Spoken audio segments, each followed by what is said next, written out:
দিনাজপুরের বিরল সীমান্তে বিএসএফ কর্তৃক দুই বাংলাদেশি কৃষক আটক। পাল্টা প্রতিক্রিয়ায় ভারতীয় দুই কৃষক আটক করেছে বিজিবি।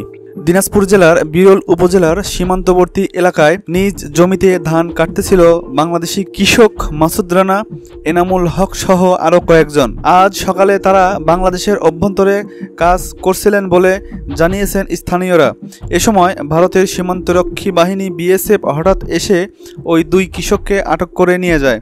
বিষয়টি জানাজানি হলে কারুলিয়া গ্রামের কয়েকজন বাসিন্দা প্রতিক্রিয়া স্বরূপ দুই ভারতীয় কৃষককে আটক করে স্থানীয় একটি সরকারি প্রাথমিক বিদ্যালয় মাঠে আটক রাখেন। পরবর্তীতে স্থানীয় ইউনিয়ন পরিষদের এক সদস্যের মাধ্যমে ভারতীয় দুই নাগরিককে বিজিবির কাছে হস্তান্তর করা হয়।